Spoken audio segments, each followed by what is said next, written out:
Ready for that? How to be able to articulate the I don't know what the process is. That's not the right one. It would just be an amendment to our Yeah.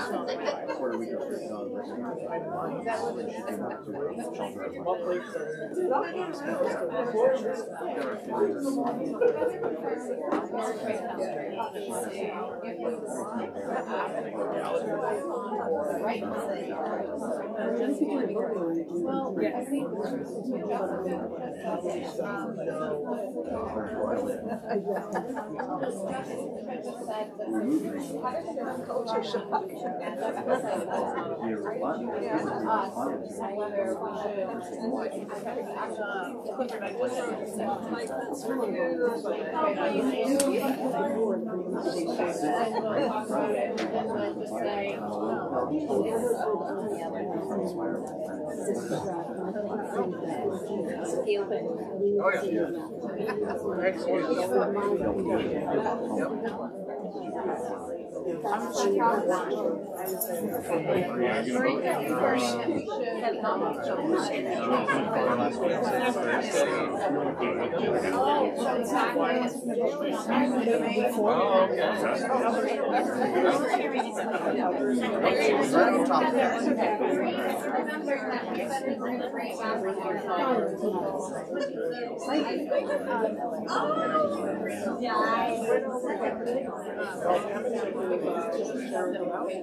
So the discussion can just be the update.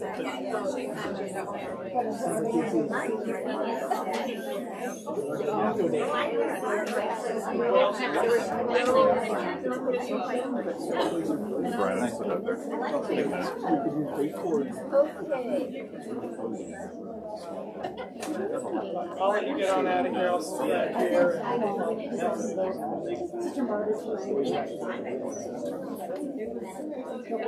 Thank you.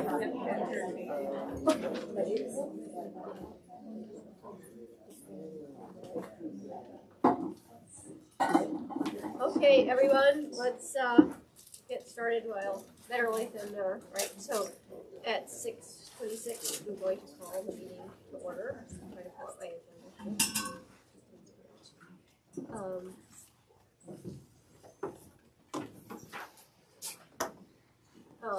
Okay. 1 second. Pardon me. Okay, the voucher. Keep your eyes peeled for vouchers. I know one just came through my email. Make sure that you're signing those in a timely fashion. The sheet has gone around, and we have. We are very fortunate that Becky has agreed to take for us tonight in Selena's absence. So, if you don't mind, before you speak, just identifying yourself so she knows who is speaking, because although she does in high school, there are some different faces. So, ideally, if you remember, would be ideal. If you Ask Rhonda if I don't know. yeah, if you do that, is there any public comment? Okay, is there a motion for approval of minutes, and we can take them as a slate of the regular meeting and the public budget meeting? So moved. Second. Any discussion? All in favor? Okay, we have a first reading of some policies. We'll start with the oh, sorry.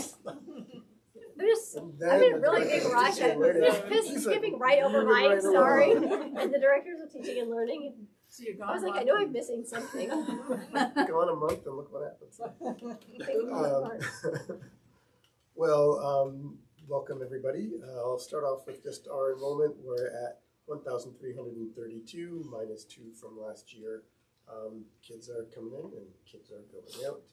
Our MDIRSS staffing update, we have the principal position at Primitic, and we are gathering folks for that.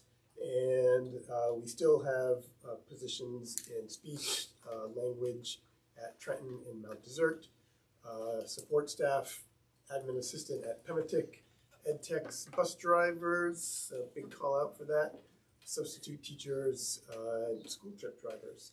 And in the central office, we still have the occupational therapist, district transportation, and we are holding interviews for the human resources person on Friday, so hopefully we'll have something there.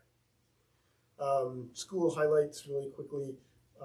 Here at the high school, Spirit Week, and so Monday is Classic Colors Day, Tuesday, Twin Day, Wednesday is West Coast versus Wild West, Thursday, Adam Sandler Day, and Friday is Flower Power Day. Over at the Longfellow School on Cranberry, the students are wrapping up their exploration of India with special guests Mahesh, Bindya, and Jadip. And so that was a really good connection for the students there. Connors Emerson's Swans basketball team went over there and really helped students make some cross-school connections. At Trenton, they had their staff versus 8th grade volleyball game that took place with the basketball game happening this month. So a lot of fun interaction between the kids and the students. And over at Pematic, I'll share the big news for later, but Grayson from Birds Acre visited kindergarten to teach about owls. Over on Swans Island, they have an event called the Senior Lunch, and that's where former graduates of the school come back to the school, and it gives them a chance to enjoy themselves speaking with new students and themselves there. Over at Mount Desert, Black History Month has been going on with connections happening in art and music class. And at Tremont School, the 7th graders are working on topics around drug and alcohol abuse with Kip Young. Budgets, we passed our budget at the last meeting, so that was great and wonderful. The high school just passed theirs. Connors Emerson's is passed. Swans Island is passed by their board, and so is Cranberry. Pematic will be passing their budget hopefully on Wednesday. Tremont passed their budget last week. Mount Desert passed their budget, and we just had Trenton and Frenchboro. And MDIRSS updates, the Green Schools Working Group, they received the Community Resilience Partnership Community Action Grant. The grant funds will be used to support an ASHRAE audit here for the high school, so that's exciting. Pender Macon, the DOE Commissioner of Education, was at the Tremont School to kick off the Read to Me Challenge. She read Courage Like Kate to 2nd and 3rd graders last Monday. It was exciting to have the commissioner in town and to share some of her time there at the Tremont School. CDS transition, MDIRSS will be joining cohort 3 as part of the transition to managing 3- and 4-year-olds with IEPs. We'll begin next year with 4-year-olds and take on 3-year-olds following that year. We are working on the state to assess our needs to sort of begin that process. And the big news, boys and girls, Trematic basketball teams won the middle school basketball games versus Mount Desert and Blue Hill last week, so that was very exciting. MDIRSS Staff Spotlight. We had 7 teachers nominated for Hancock County Teacher of the Year. Kylie Foster, a 1st grade teacher at Trenton. Stacy Roguski, who's a middle school ELA teacher at Trenton, and Megan Baldridge, who teaches 4th grade at Trenton. Tanya Prentice for middle school science at Tremont. Michelle Lear, 1st grade at Tremont.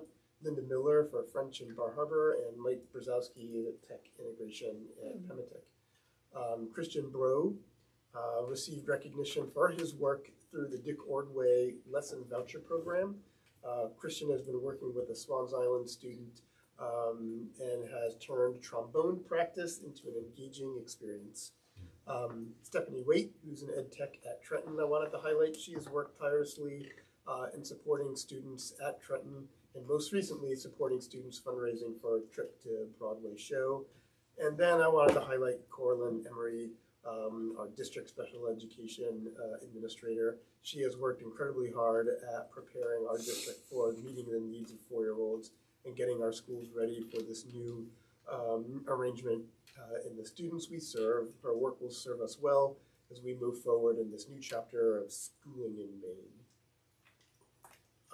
MDIRSS reorganization.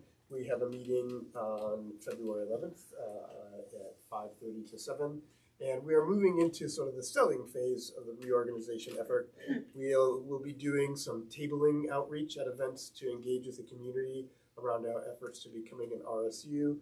And I just wanted to share our AOS Facebook page. And we are seeing little spotlights and help from Julie is helping with that and putting out spotlights and information about the reorganization from members of the RPC to infographics sort of describing our process. So that's exciting to be working on. And finally, in our school board corner and legislative updates, wanted to highlight a couple of things. There's the DOE, these are all linked, and so there's the DOE school finance funding page and understanding the ED 279 reports. It's an hour-long video of Paula Gravel sort of giving a good explanation of what the essential programs and services model is and how that's played out. It's really interesting.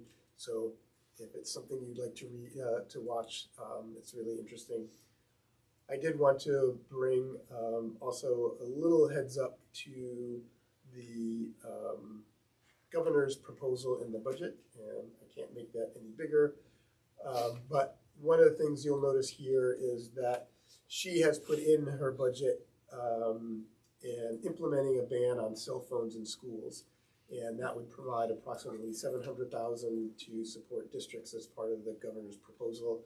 I would say there's some mixed information on this because the legislature passed that all schools need to come up with a cell phone ban, but allowed districts to provide some differences. And what you will see tonight is our difference, and which isn't a bell-to-bell ban. We have that for the elementary schools, but not for the high school. And so we'll see how this sort of plays out as the legislature makes its move through through the process. And then I just wanted to highlight, this was from the Maine School Boards Association, and it's just the federal legislative priorities. The MSBA and folks were down last week talking to the feds, and the things that they have been talking about are fully funding the individuals with the Disabilities Education Act, universal school meals to ensure every Maine child has the nutritious food they need, opposing school vouchers, and making sure that schools are safe, healthy, and ready for learning. And that's my update. Questions for Mike? For the ban, the bill-to-bill ban, is it like the whole district has to do it to get the funding, or can it be by school? I don't know yet. Well, we're not having the meeting this week with superintendents, so it's a little unclear whether or not. I think right now what the Superintendents Association is going to push a level of flexibility in it, so we'll see if that makes it too. Any other questions? Okay, now the directors of teaching and learning, I'm not skipping over you. Thank you. This month, Julie and I wanted to report out on where we're at with MTSS, particularly because the board will be looking at the calendar again and voting on the calendar. So we really wanted to hone in on why the 3 days were particularly the 3 early release days are being requested for the data reviews because those directly tie to MTSS. And there are a couple of documents in the February note about the team structures that we have in place for MTSS, and we've had those in place for a while, but we really wanted to make it transparent and, you know, looking at the whole system. And so there is an MTSS district leadership team, which is made up of each school's MTSS coordinator. And the purpose of that team really is to look at the overall health of MTSS across the district, to put together systems that work across the system and that structure, and keep looking at the framework basically. And then we have, thanks, Mike, or Julie, whoever's getting that up there. Thank you. Sorry, it took me a minute. That's okay. And then within each building, there should be an MTSS leadership team, which is made up of people from the school, and they're really looking at data and determining the health of MTSS within their school, and then making those data-driven decisions about next steps for their school. Really looking at building educator capacity so that MTSS runs efficiently, strengthening the communication between district office and the school, and that collaboration. And then lastly, on SSTs, but you want to scroll down further, please. The student support team have been in place for quite a while. That's really looking at individual student success within a grade span or a grade level meetings, and it's really about identifying the needs of each individual child, whether that's academics or behavior, or social emotional growth, or attendance. So we look at all of those pieces together. And the reason for asking for those 3 early release days in particular is to look at all that data in the schools and who needs support, who doesn't need support, and what supports need to be put into place, who will be doing those interventions, how long will the interventions last, the frequency that they happen, what's the specific goal for each child, and how will we know, how will we progress monitor, and what data will we be looking at to make sure that that child is making the progress that we would expect given the intervention. If it's not working, then we look at that data and we make adjustments to the plan.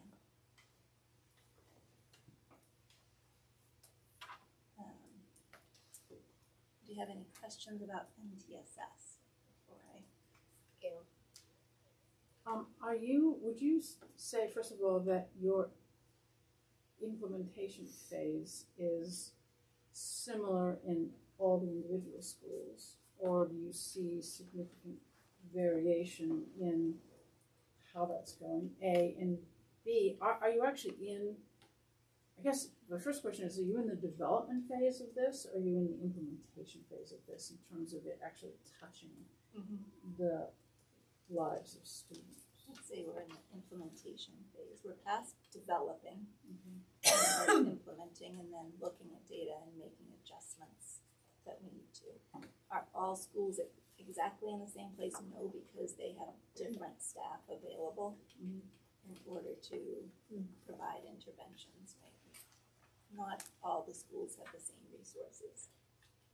And does this feels like it might be have some similarities to your presentation about math instruction, in the sense that you need to be focusing a lot on actually training up teachers as well as delivering a math content of a higher caliber of students. And I'm guessing that a lot of this has to happen here too. Am I right about that? For the MTSS. Yes, definitely. Yeah, and I think we do have interventionists and MTSS coordinators, and this year we have a literacy coach, and so they've all been working to build that capacity. But so we have more resources, I would say, in the area of MTSS than we do for math instruction. So we're getting there. Misha, go ahead.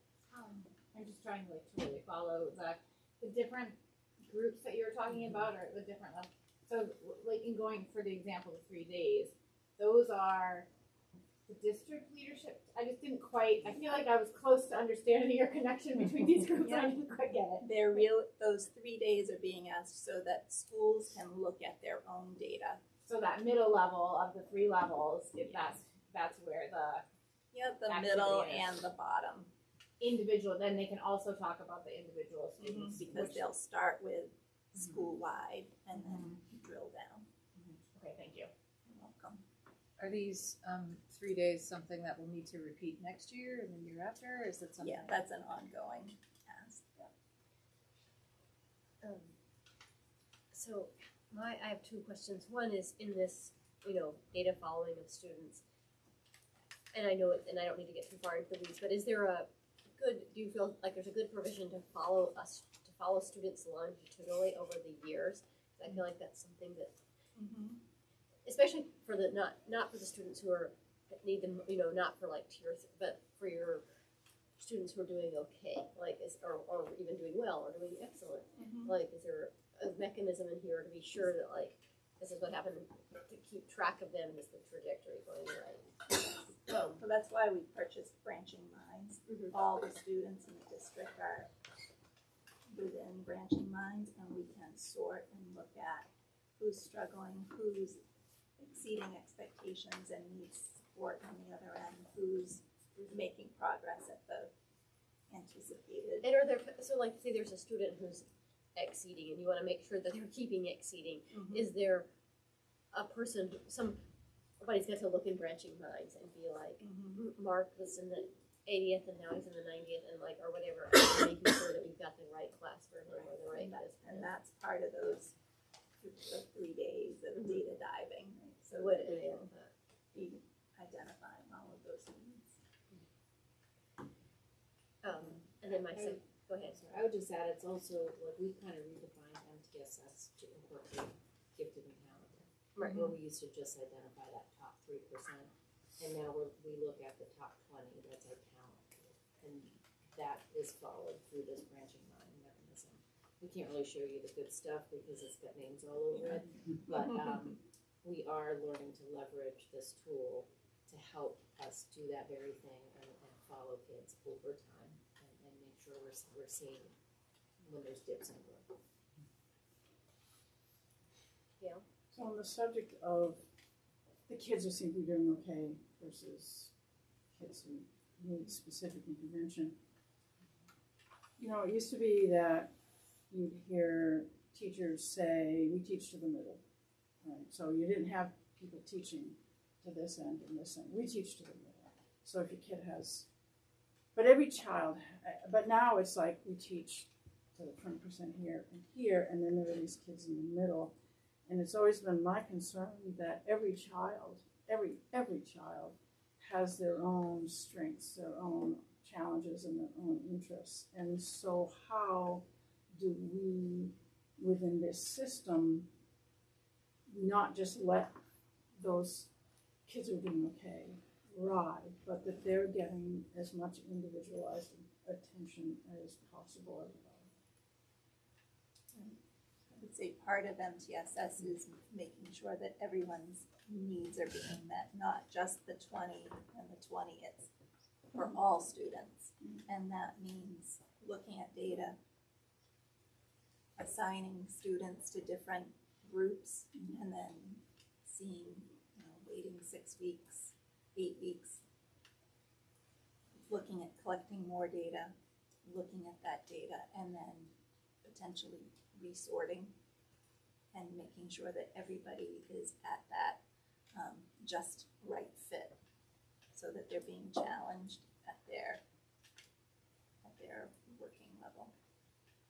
And one more question, when you say data, there was some other comment in here about you don't want this to supplant professional judgment and professional, so within that data, where's the human touch, where's the, Right.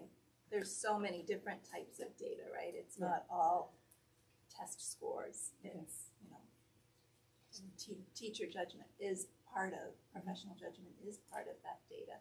And the day-to-day conversations that teachers have with students and observational data.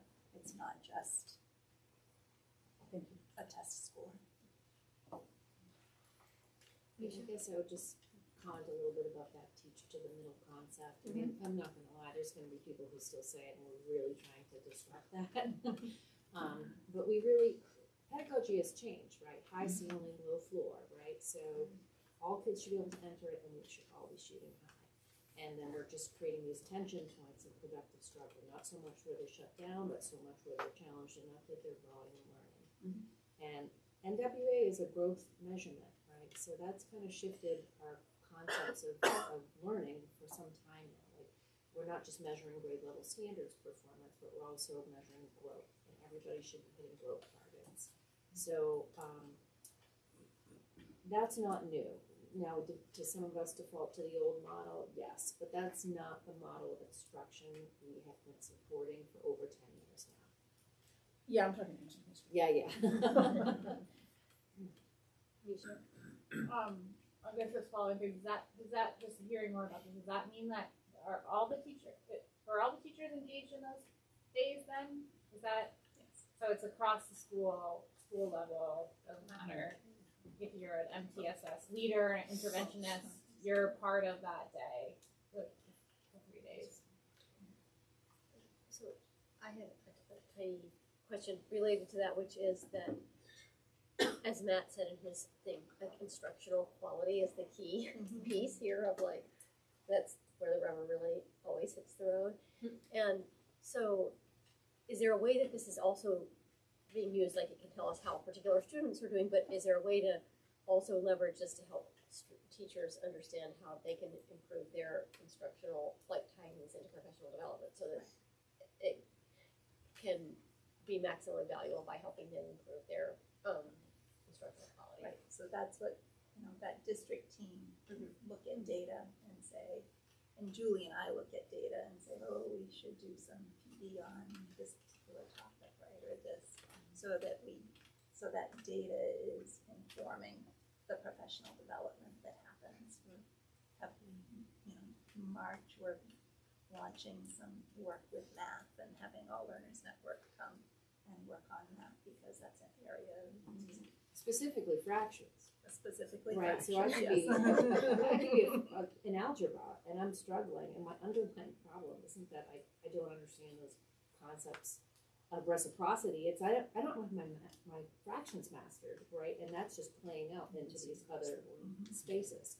So the data allows us to drill down on what's the underlying issue and heal that so that we can access the other pieces. Whereas it's just our old model was like, keep working at it, try harder, go to tutoring, you know, and just trying to figure it out through these troubleshooting sessions. And now it's like, no, we're testing and actually getting information that helps us be very deliberate and responsive. Because you can do it, we just didn't know how to help you. And when you say you can heal that, can you drill down into that a little bit? Is that healing looking at teacher, looking at student, looking at the symbiotic relationship of where to best intervene or provide? Exactly, like our high school teachers, like, wait a second, I didn't really teach fractions at a really, you know, elementary level, and now all of a sudden I'm receiving this student. It's like the folks who didn't teach students how to read. There's something very specific about that, right? So now you've got Erin, she's coming and talking to our teachers through 12, saying, okay, if you're having students grappling with fractions, regardless of what level, here are the ways in which you can support them. So it allows Rhonda and I to be more strategic in the types of PD we contract with too, because we're looking at the data. Any other questions? The other part of the note was about the transition from CBS for their 3 and 4-year-olds. And the district, Connors Emerson is in the midst of their building project, so we're holding off on Connors Emerson for a year. But the other schools have moved forward with letters of intent that we will join cohort 3 for our 4-year-olds. That's providing special ed services for 4-year-olds, no matter where they are in the community. And then the following year, Connors Emerson will join and we'll add in the 3-year-olds. Last week, Corlin and I went around to the 4 schools that already have pre-Ks in them with someone from the state, Lori Whittemore, from the Maine DOE, and she did a space and resources audit within each of the 4 pre-K classrooms and schools, and just talked to our principals about what resources are needed. And we have one school that's going to get therapeutic swing, I think it was called, one of those like wrapped around swings. It's metaphoric. Yeah. For outside, for their pre-K playground. We have another school that's going to get a new kitchen for dramatic play because theirs was all a little wonky. We have another school that's getting new tables and chairs for their pre-K classroom because of the needs. And so it was pretty eye-opening. I actually had a question. Thanks for bringing it back up because it was in your update, Mike, about that. And I guess I have a fundamental, like, I don't totally understand the relationship between taking on the delivery of those services and the pre-K. Like, are the services provided to 4-year-olds in our communities regardless of whether they're enrolled in pre-K or, okay. So then it did make me wonder about obviously we are delayed in a pre-K because of the school and the space issues, but like, are there services to be provided for 4-year-olds?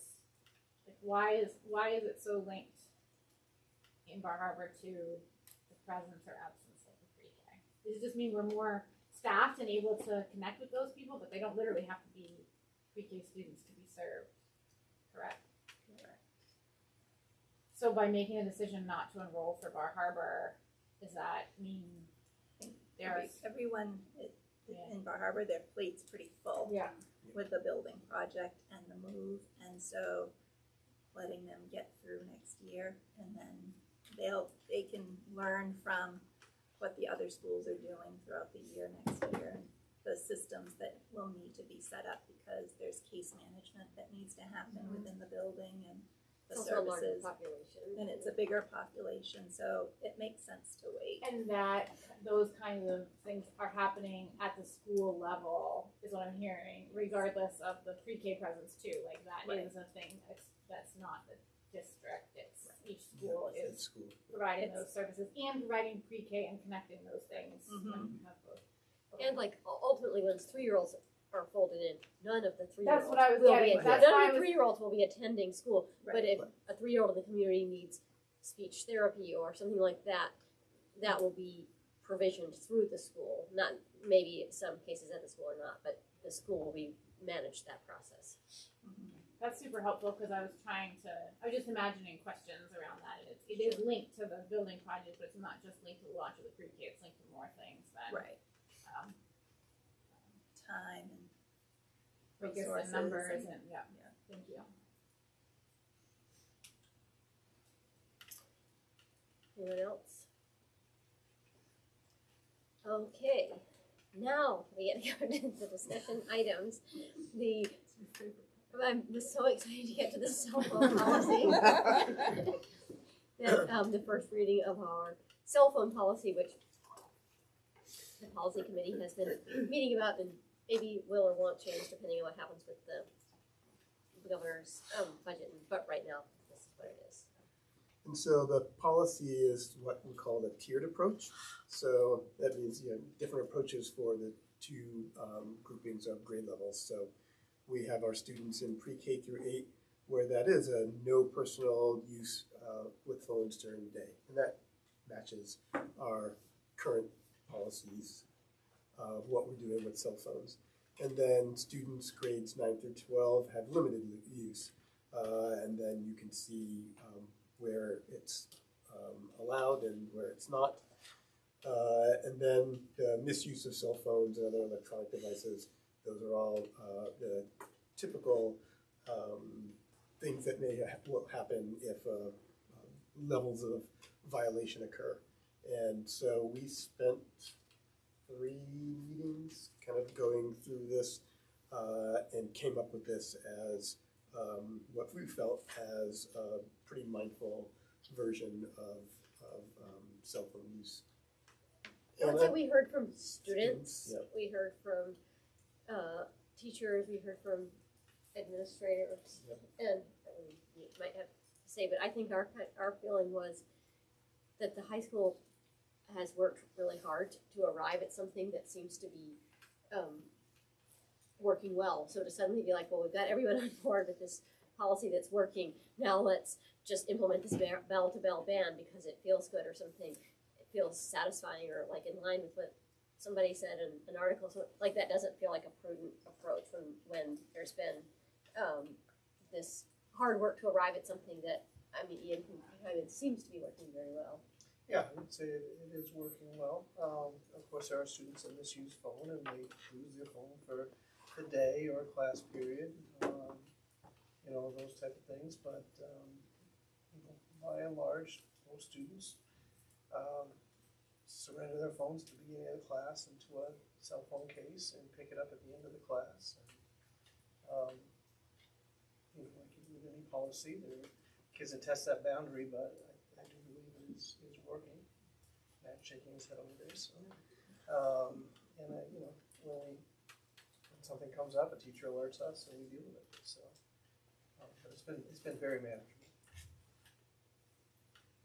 It seems like there was a recent article in, it's called District Administrator, of an administrator, I believe it was in Wisconsin, sort of speaking to this version of a tiered approach, and that at the high school level, there's that need to be able to sort of talk about, well, how, you know, when to use the phone and when it's appropriate, when it's not. And so that seems to be a pretty valid approach in terms of recognizing that, you know, our idea is to be able to teach kids. And so that's why we're taking this approach. Questions, comments, Katie? What are the hallways like during the day when the kids have their phones? They're allowed to have their phones in between the classes. Yeah, so are they talking to one another?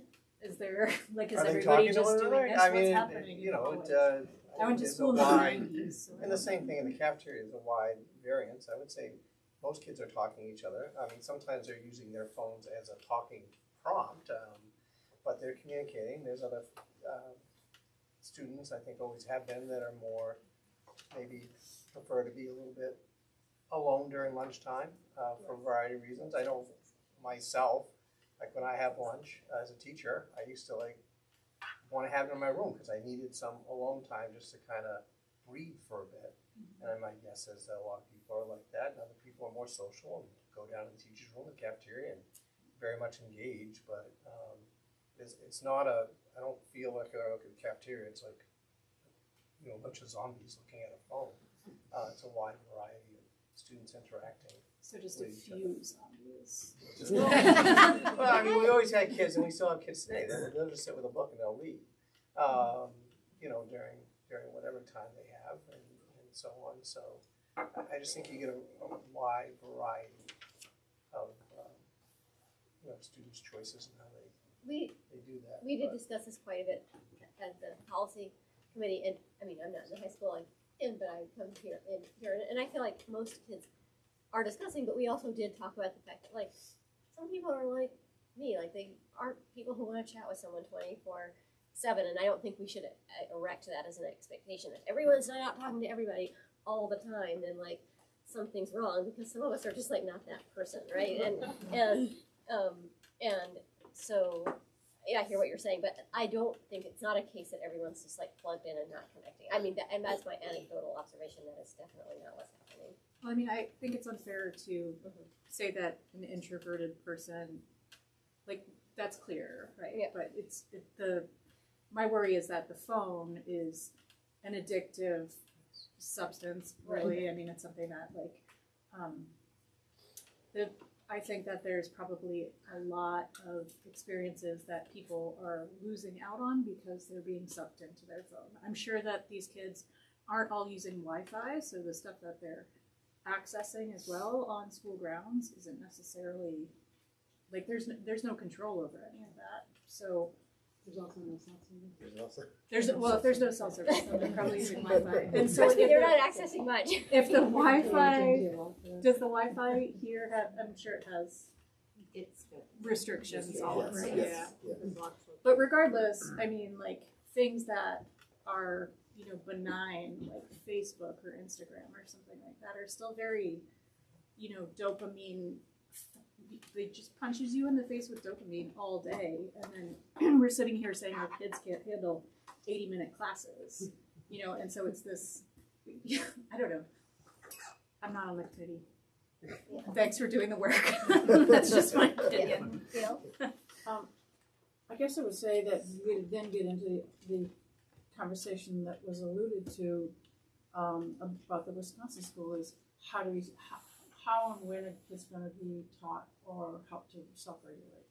And if I hear what you're saying about scrolling and dopamine and all that stuff, but how are kids going to learn if it's? I would like to see the curriculum include somewhere in the health curriculum or somewhere that kind of approach, but just saying no when there did seem to be a lot of other benefits that people were using this for. And again, it isn't like saying that you can't at some point in the future tighten up this policy, but it ain't broke, don't fix it. The sense that the committee got after listening to how this new system was actually working after a lot of effort to implement it.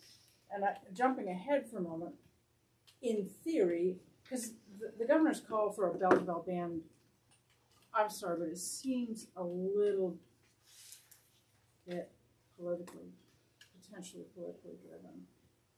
It's a popular thing to advocate for among some quarters. And I guess I would say that if we do choose to pass this, then we do have options to contact our state representatives, because it will have to go through them. And we should consider appointing someone or asking someone to do that, or doing it on our own behalf. Misha? I have a question about how we communicate with high school age students about stuff they need to know about goings on at school. And I don't have a high schooler yet, so I feel sometimes like I'm asking really basic questions when it comes to high school oriented topics. So I apologize for that, but I don't see this as part of the policy. It may be appropriate that it's not, but if a high school student chooses, or to be less of a phone user and not have their phone at school all day, can they get the kind of, if they're on a sports team or they're getting, and that, I've heard through my 8th grader who's imagining being a high schooler that there is a need to be on Snapchat to get announcements about, are we communicating with our students about school-oriented things in ways that require them to be paying attention to their phone or have social, beyond texting and email kind of communications? And if so, do we want to be, or should it be part of how we think about a policy? I don't know anything beyond text and email. I mean, Yeah. officially. I mean, they may set up their own things, and that But it's not school sanctioned. right. No, there's always some other way. It goes out via email or whatever. And then in many cases, I mean, I think for people who maybe don't yet have, or it's been a long time since you're high schoolers, it's important to remember that they are young adults, and they're it's very different than because I have 5-year-olds right now, and I also have young adults, and it's a totally different ball game, right? And so, yes, I mean, I think a person can easily communicate via email on their school issued computer or their whatever, and most of them also have other ways that they set up that they're communicating and that I think are impact that help them build cohesion and help that they're not. I see them as largely positive, but I don't think a student has to have that. I mean, they definitely don't have to have that. And it's not for things that are coming from the school that they need No. to function in the school. That was my specific question, like versus all the other questions.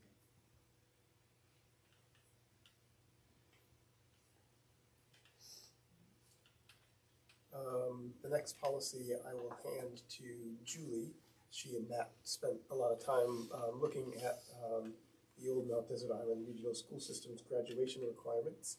And we've updated those. That had the old policy had the event that the seniors did way back when, and a lot of other things that were no longer represented. So it made sense to make sure that we updated it. Yeah, and if you can see the link below, it was a pretty sparse policy, so that hadn't been updated since 2016, sorry. And so this is, our baseline MSMA sample that we took a look at and thought, yeah, we should be probably more comprehensive and deliberate in our communication. So we used that as a model, and then went ahead and edited it to incorporate, most important, our vision of our graduates. And then from there, it's laid out pretty similarly to the original in terms of basic requirements, because we're following the law. We do have a CTE credit, which used to be called life skills in the old document. So we've updated it with more modern language. The community service is still there. We don't require world language, and we had some good healthy discussion about wanting to still encourage it because it's a value of ours. We just haven't made it a graduation requirement. So that's the language in C, that world language study is strongly encouraged. So we felt like we were at least naming our values there. Another new piece is that we just wanted to make sure that as we're moving forward and continuing to think about how school is going to evolve, and we want to encourage multiple pathways to graduation, we were naming the many pathways here just to give parents and folks an idea that there's just not one way to do high school, and we're constantly trying to think of many ways to reach our students. So we did go ahead and name those, but emphasize not limited to. And then we have just basically special ed law, CTE program, which is law, those offerings are law. And then some more clarification on transfer students and so forth, which we didn't really have written in this space. We had it written more actually didn't even have it written down. It was the guidance counselor who remembered what happened last when we had a transfer student and what did we do. And one thing that Clarified that a little. we're really working on creating standard operating procedures for everything that we do, so that it doesn't live in the memory of former staff. And that's a lot of our stuff is like that. And we're trying to be more clear and explicit and deliberate, and have centralized places where we're housing this information so the people who need to know can access it. Or even leveraging AI and creating gems, where we can just ask the question now and it'll pull it right out for you. And so, anyways, that's a little off topic, but questions on new policy or thoughts?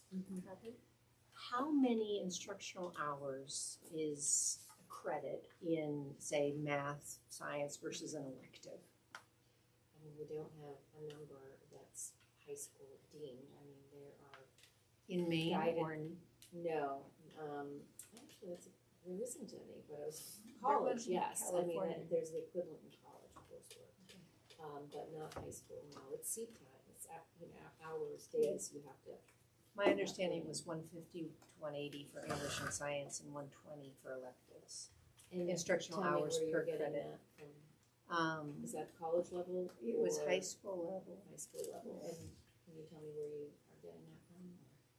a class in graduate school Yeah, on okay. credits and translating.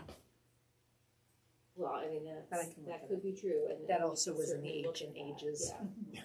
But I Yeah. am interested in, when I'm thinking about Sure. hours in school, instructional time, and how we account for credits and how many hours that, whether there, but if there isn't a Well, standard. it's really tricky, because when we transitioned to proficiency-based education, I think 14 years ago, I mean, the mantra was, learning is the constant and time is the variable. It shouldn't matter if it took you a week to learn those algebra concepts or 3 months. Once you learned it, you learned it. So we shouldn't be emphasizing seat time so much as learning outcomes. So that is a big philosophical shift that we've embraced, and I still embrace. I understand the tension between, we know more time in learning, Sure. promotes more learning, right? Thank you. But, the old, it's like teaching to the minute seat time. It didn't necessarily, it wasn't responsive instruction per se. Sure. Yeah, so And so, those are the tricky stories, sorry. but so one last question about the Sure. credits then. So how are the credits determined for graduation of how many of each? So it's courses, and then, within our schedule, we deem how long the course is. So half a credit is half a year, credit is a course. So A a quarter semester class or- is a half a credit, so a wellness class that's a quarter is a half a credit. Or semester-long English class is 1 credit. Which is 90 days or 45 days, depending on Yes. the school calendar. Thank you.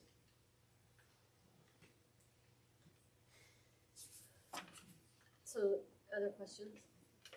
Is this a new policy for graduation going to kick in at a point where it doesn't affect students that are graduating in a few months? This actually doesn't, well, we're actually not following our old policy.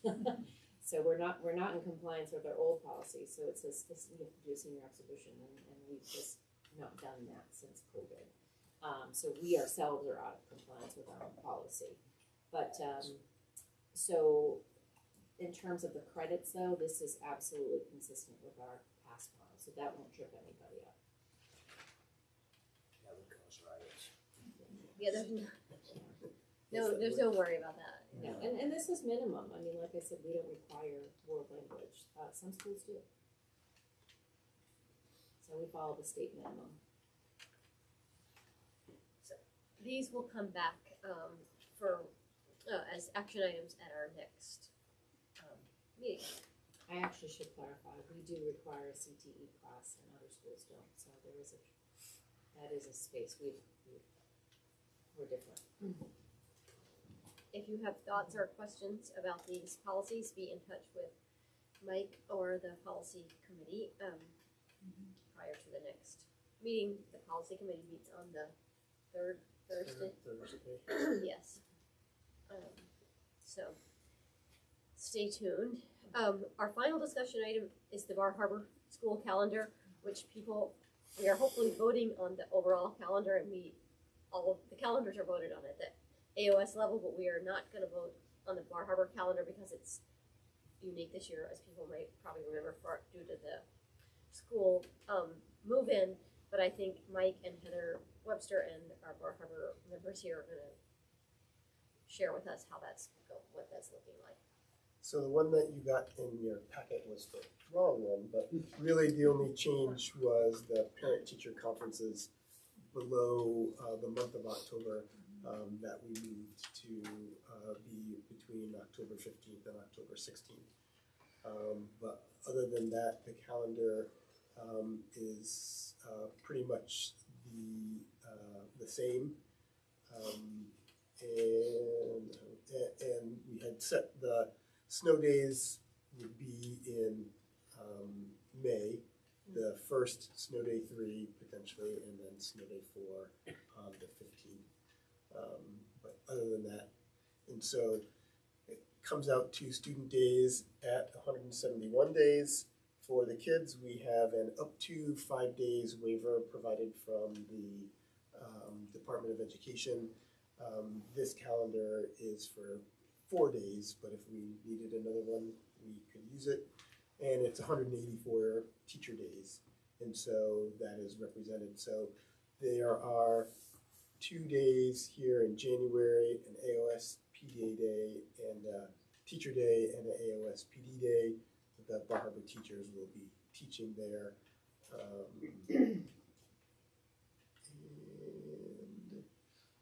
And there is an added day here at the beginning, and they have a teacher day here in October. And in December, we are going to school till the 22nd. Bar Harbor is going to school the 23rd to gain a day, and then we're extended. I think our calendar ends somewhere here. There goes a little further into June. So that's how you're making up the That's how we're 6 of making the. up the 6 of the. Dr. Webster, do you have anything to add to this? Yep, so we really try to keep the calendar as close to the district calendar as possible.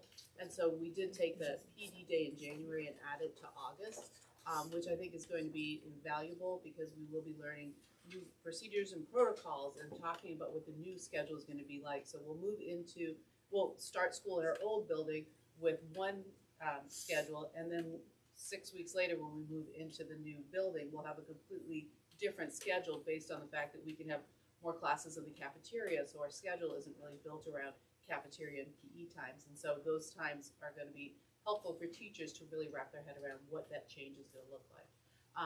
The teacher day that we took from January is now in October, on October 24th, because we'll be teaching right up to the 23rd. And so they will be having to pack like personal belongings and small items. The following week, where it has the 26th to the 30th, is where we have the moving companies coming in. So they'll be moving all the bigger items. In talking with the moving companies, it's going to be instrumental that we don't have a ton of people in the building during this time, because we really want to make sure that we prioritize the big items in moving classrooms in. And then the following week, which is the 2nd to the 6th, is when teachers will come back in, unpack, get ready, practice procedures, be in the new building. So that'll be kind of the exciting, nervous time. And then with the students coming back on the 9th into the new building. We did have, I know that December 23rd is going to be a hard day since we'll be going to school and nobody else will. But it's important that we get as many student days in as possible. And looking at January, we will have to move our semester by at least a week, because if we're taking the 10 student days out of the first semester, we want to make sure that we're having equal times when we divide that up for the semester 1 report cards. I'm glad that we have the 25th and the 26th, so that'll be a full student week there. Looking down, I believe that we did move one of the early release days around, because if you look at the February 5th is an early release day for us and not for the district, and that's so our teachers can get their report cards ready and done, and that'll be around the end of our first semester. And then the March 12th was a full PD day, and that would have been a student, no student day. We've now done that as an early release day to gain one of our student days back. And then Mike had talked about what it's going to look like in June with the snow days. So really our goal was to, to make this possible, we met with moving companies, and so we know that the 2-week window is doable, and that's kind of what we built this calendar around.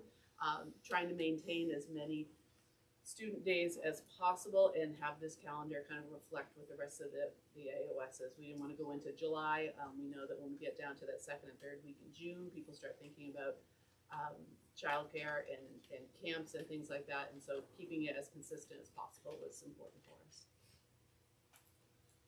Wow. I've thought a lot about this. Thinking a lot about it. Well, questions. I'm ready for it. Marie? Could you talk about a little bit, since we have an audience and an online audience, can you talk a little bit about the less than ideal but essential challenge and essential decision that was made about having to have school closed for those 2 weeks in October instead of the other options that were discussed, and how that was obviously not ideal, but sort of the best option that we could come to, and why it was the best Yeah, option? absolutely. When we first laid out the timeline, we were supposed to be moving in July, beginning of August, which would have given us the time over the summer, and we could have started school, regular on the first day. Unfortunately, we had a 60-day delay in our DEP permit, which has caused us to be 60 days behind in the building project. So we expect that we will have an occupancy permit on October 13th. We want to give ourselves a little bit of a wiggle room on that one, and that's why the move-in date is going to be October 26th. And it would have been great to wait until the Christmas vacation to move in, so that we didn't have kind of that 10-day non-school time. But unfortunately, we are on a timeline on the other side as well, because as soon as we move out of the Connors building, the geothermal wells are going to start to be drilled behind that building, and then the Connors building will be demolished first, and then the Emerson building. In trying to get in to finish the project on time and to make sure that we have a parking lot and a playground and everything for the following school year, that October window was really the only place that we could do it. In addition, that if we had waited any longer, we would have been adding time onto the construction budget. We don't want to do that. No, we don't want to do that. Thank you, Marie, for that excellent explanation. Other comments, questions? When does the AOS board get a tour? Ooh, great question. So when the weather is warming up a little bit, we'll be doing tours with our staff on Fridays. That seems to be the best day around that lunchtime, when there's not as many subs in the building, because we don't want to be underfoot. And so I'll be happy to give tours, and also mark your calendars for that week of November 9th to the 13th. So when we have an open house, I'd love to see everyone there. I'll be excited. Thank you.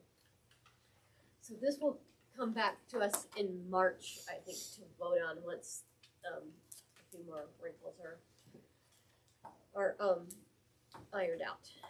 So our next item, our only action item, is the overall calendar for the AOS for the rest of the schools that aren't new schools. And that is, the calendar that was in your packet is the correct calendar. And it has the 9 days for early releases. 2 of those are the conference prep time.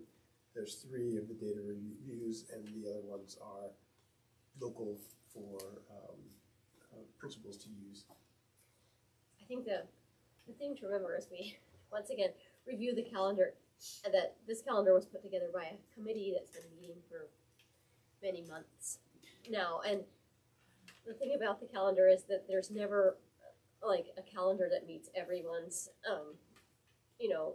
needs and beliefs and desires. But the marching orders given to the calendar committee was about trying to put together as many uninterrupted instructional weeks as possible.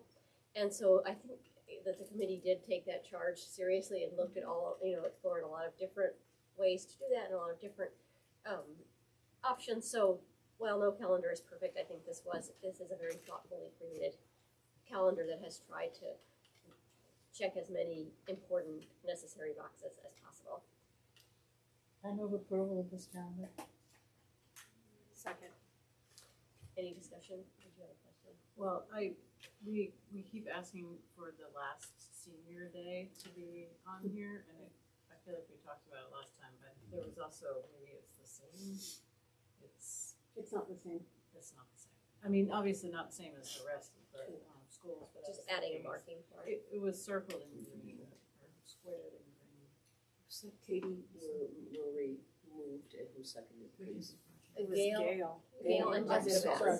Yes, I did. And who seconded? Jessica Bass. Thank you. Are you okay with the calendar moving ahead? This motion moving ahead, caveat that the green square will be added. Yes. Marie? My other broken record comment is, I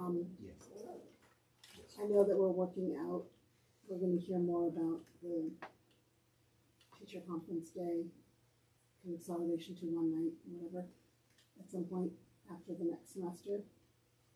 It would be great to have that date on the calendar instead of having it to be determined.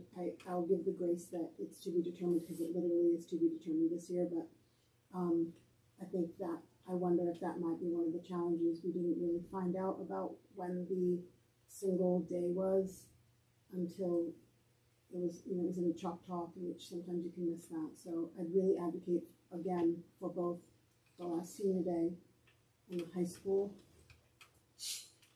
night to be put on the calendar when we pass it.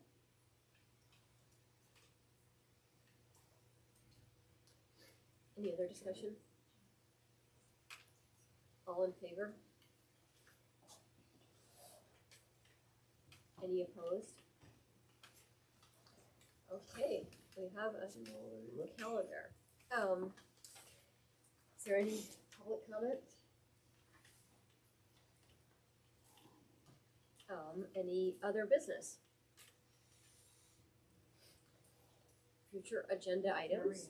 Oh, Marie, I sorry. don't know if this is other business or not, but I guess I have a question. I don't know if it's the AOS level, but it might be. But I wonder, after hearing about the data report out from the conferences, and we talked a lot about, on other items, we've talked a lot about it's the board's job to set goals or expectations of how things go, what we want to see, what are best practices.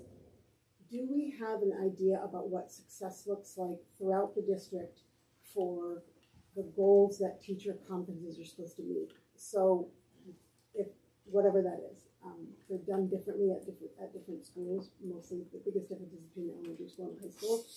But are there goals that we want to see? Is there a success rate that we can say we finally did it? We got, 85% of our parents connected with a teacher.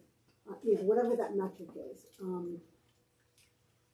I'd like to know more about that because we just have 59 folks that have responded out of 400 and whatever. I think it's like 5 or 6%, and we're basing a lot of information on that.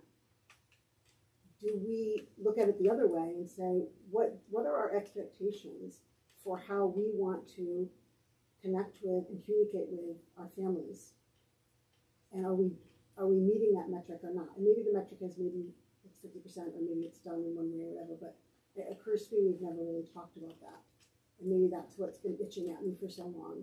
I might have a different understanding of what I think would be success, what it looks like for connecting with my students' teachers, and that might be different for other folks, but we really don't matter. What matters are the academic, the administrators who are setting this policy and helping us understand what the standards are we should be expecting. So my question really is, how do we do that when it comes to the goals of parent-teacher conferences throughout the district? Thank you.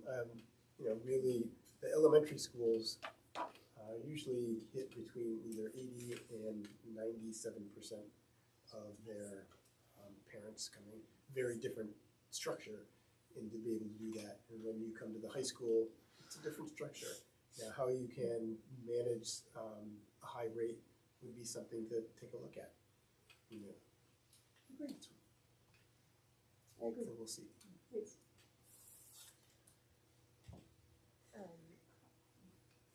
So that'll be on a future agenda perhaps, or in a superintendent. Transportation report, I see a transportation report on a future agenda. Yeah, item. it was in the future agenda items, and so I was looking for a little feedback on what you wanted me to bring to you.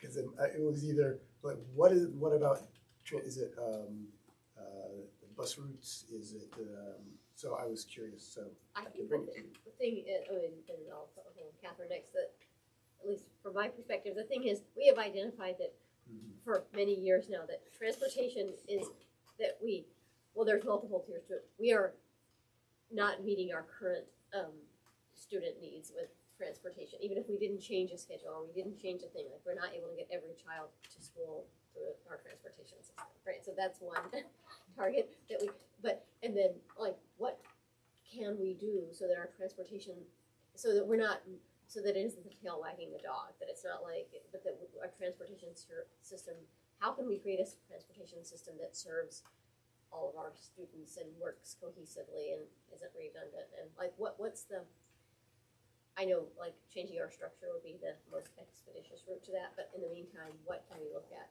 that would, that's what I'm thinking, but. And one of the conversations that came up in the last meeting was if we do not become an RSU, we still need to fix our transportation. And we look to the RSU as being a solution for transportation because of control and being able to make decisions. But as we're sitting in individual meetings in our schools, we're selling a bus back to Pematic and buying a bus back from Pematic, or have two openings for bus drivers versus an opening in the high school, and seeing these sort of peppering transportation issues and considering moving towards something that an RSU could resolve, but we still need to resolve regardless of how the vote goes. Is that accurate?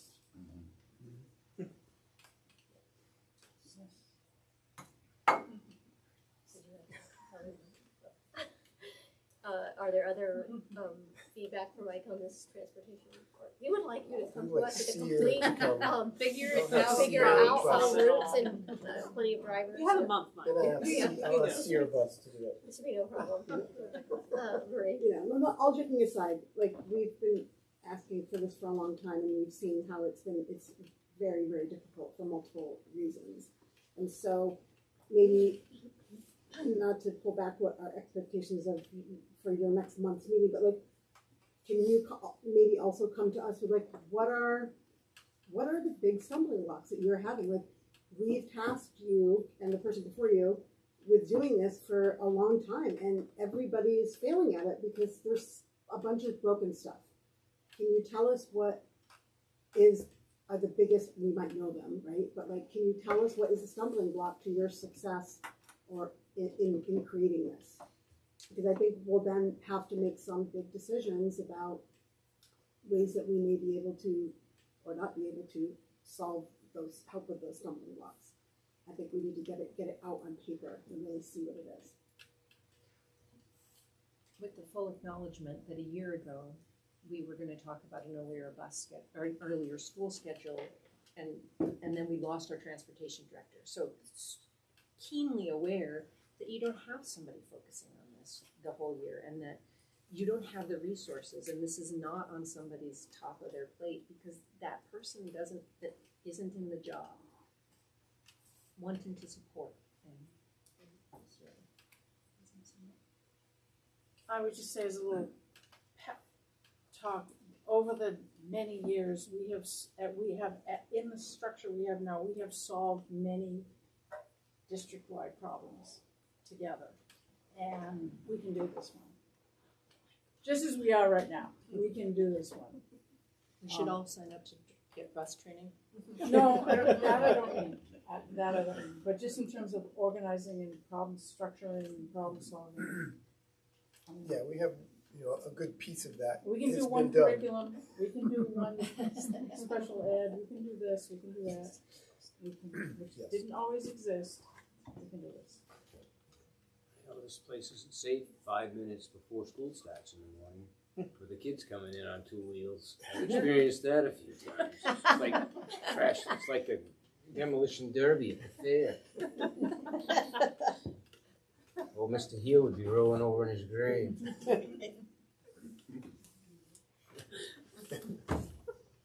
On that note. Let's just let them all have cars. No. March to the unlicensed side, that's right. I come in pretty high. I have until 8:10. Okay, so we will await Mike's miracle work on that, and the next that will be Monday. Mark your calendars, March 9th, 2026. Transportation problem solved. So be here. Is there a motion to adjourn? Second. Okay, any discussion? All in favor?